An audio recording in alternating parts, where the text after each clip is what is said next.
Сәлем достар, назарларыңызда жастар бағдарламасы. Сондай оның жүргізушілері Нұрсұлтан Және Дәлел, біздің бағдарлама жаңашыл әрі жалынды. Білімді де дарынды жастарға арналған. Өнерліге өріс кең, спортшы қалай режиссер болды. Қол жетімді баспана, қол созым жерде. Қауіптен қаймықпайтындар, каскадер деген хас шебер. Күлдіре білу, өнер, күле білу, өмір. Сырғанауды білгенге, сноубордта жат емес.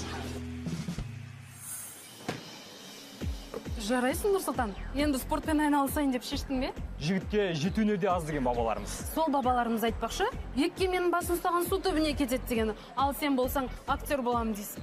Мен бір жігітті танимын. Ол кезінде мықты спортшы болған. Ал қазір дарынды режиссер. Рас па? Әрине, ендеше таныс бол. Көрермендерімізде назар аударсын.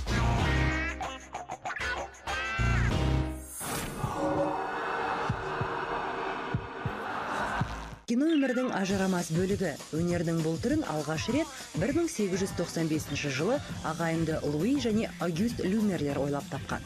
Содан бері кино өнері қарыштап дамып келеді. Кино деген мен үшін ол барлығы.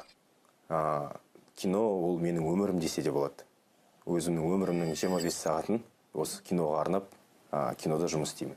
Қанағат Мұстафин 1984 жылы Алматы қаласында туған. Жастайынан спортқа құмар болып, баскетболмен шұғылданды. Қазақстан құрама командасында өнер көрсеткен. Тіпті бір ойында 102 ұпай жинап, Қазақстан рекордын өзгерткен жастарын. 10 жасынан бастап әртүрлі фильмдердің эпизодтарына түседі. Кейін өзін камераның алдында емес, түсірілім басшысы ретінде көргісі келген. Үлкен арманым, осы режиссер болсам деген арманым болған еді. Соны енді мен 20 жасымда қолға алып, неше түрлі көп профессияларға шұғылданып көріп, бірақ олардың барлығы менікі емес екенін түсініп, 20 жасымда мен режиссурға келдім. Қанағаттың қоржынында бірнеше кинокартина бар. Өзі спортшы болғандықтан ба, осы бағытта талай қысқаметражды фильм түсірді. Ал «Тағзым легенда улиц» атты деректі фильмдерімен «Шабыт» және «Менің отаным Қазақстан» фестивальдарының сыйлығына ие болды. Ал ең алғашқы толықметражды «Рывок» кинокартинасы Үміт киноолимпиадасында бірінші орынды иеленді.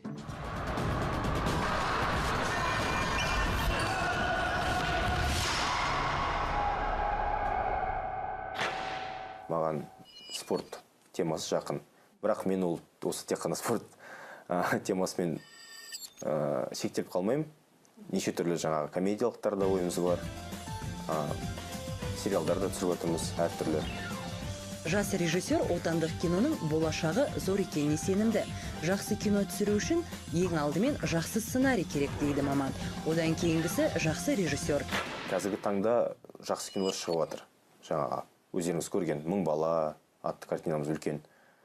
«Шал» картинасы шығып жатыр. Ол халықтың, жұртымыздың көңілінен шығып жатыр деп мен толықтай сенемін. Қазақфильм қазір жаңарды. Жаңа кинолар түсіріліп жатыр. Жаңа техника бар. Қанағаттың алға қойған арман мақсаты жетерлік. Жақсы бір жаңалығы жақын арада Қазақфильм киностудиясымен бірге Қажымұқан атты көркем фильм түсірмек. Қанағат қазір әйгілі палуанға қатысты деректер мен қажетті материалдарды саралауда. Ендеше жастарының жаңа бастамаларына сәттілік тілейміз.